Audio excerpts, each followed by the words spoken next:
It's interesting because this video is meant to be very different from any of the ones that I've done previously.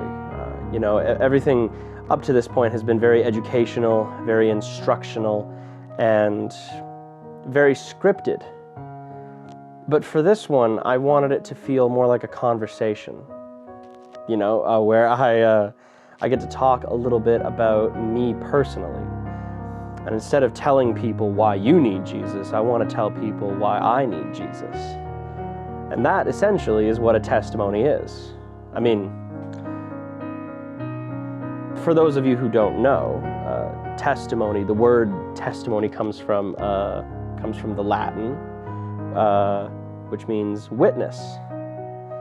And the root word for testimony and testify, that is. And so you hear people talking about testifying in court.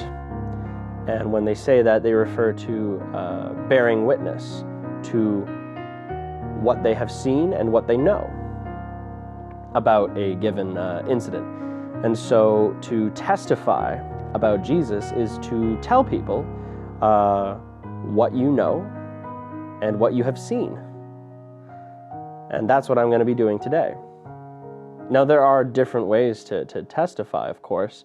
You can testify about your faith. You can make a public profession of your faith in your lifestyle.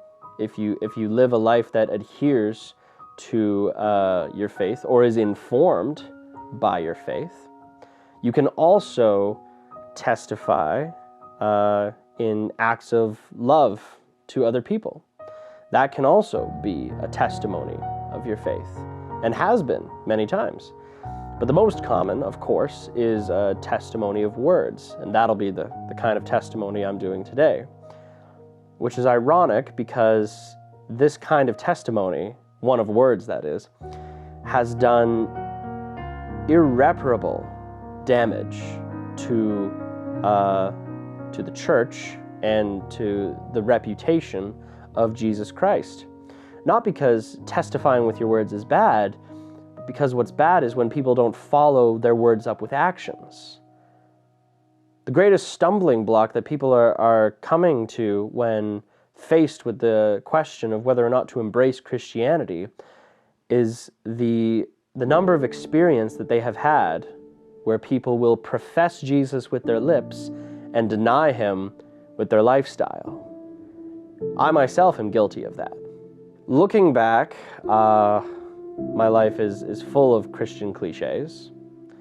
Church every Sunday morning and scripture verses framed on the walls and things like that. My mom was a Jesus freak, and I hope one day that I can live up to the example that she set, one of faith and love.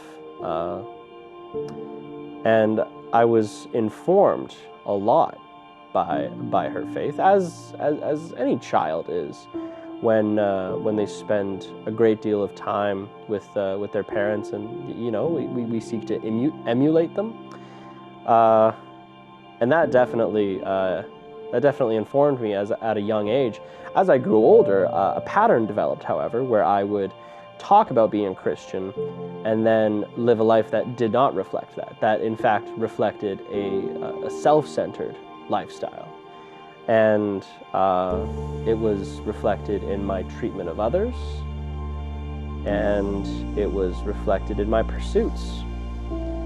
And I took several gifts and talents and abilities that God blessed me with, and I ran with them.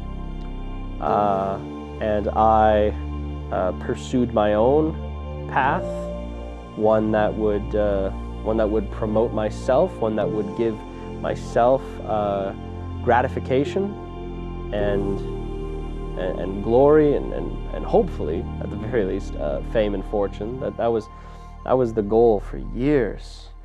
Get rich, get famous. That was my dream for a long time, as I'm sure it's the dream of so many other people out there. And I worked at it, and for a while there, it looked like it might actually pan out. And I remember coming home one summer after school and sitting in church with my parents and listening to the pastor talk about the prodigal son. And I remember that moment clear as day. London First Church of the Nazarene. Love that place, love the people there, a real family. Just absolutely wonderful. And they supported me and helped me grow in ways that I cannot adequately express in a short video like this. But while I was there, the pastor talked about the prodigal son, about a young man that Jesus spoke about. Jesus told the story of a young man who asked for his inheritance from his father early, before his father passed, wouldn't wait, asked for the inheritance early, and then went out and squandered it in a selfish lifestyle. Drinking, sex, all kinds of debauchery, and he blew it all. He blew all his money, and he ends up working with pigs and eating with pigs, and he loses everything, and he goes home finally after exhausting all his options. And the famous quote, of course, "Father, I have sinned against heaven, and I have sinned against thee. I am no longer worthy to be called your son." And the father is just so happy that he's back. He embraces him, wraps a fancy robe around him, a nice robe, takes his ring off, puts the ring on his son's finger, kisses him, takes him into the house and says, "We need to celebrate. We need to celebrate because my son came home." And I heard that story in that church today, and I felt like the prodigal son. I didn't feel like the prodigal son who had come home. I felt like the prodigal son who was squandering what he'd been given, who sought gifts from his father and was using them for his own selfish desires. And I felt that very keenly. And I wasn't given due credit for where I believed that my gifts came from. And as I realized that, and as that dawned on me, I realized that I wasn't being true to what I professed, to what I claimed to believe. I was being a hypocrite.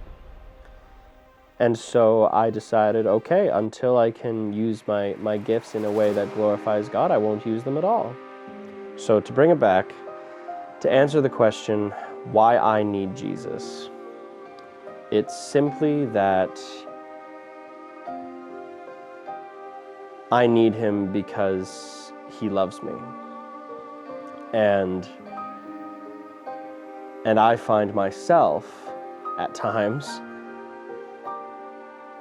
unlovable, unworthy of love. And for people who struggle with self-esteem and with self-image and self-worth, to accept someone else's love for you, it can be very difficult. But once you do, you hold on to it tight because it lends joy and purpose and grounding and sureness to your life. And that's why I need Jesus, because he's my rock. He is my guide. He teaches me to be a better person, and he shows me how. And that's why I need Jesus.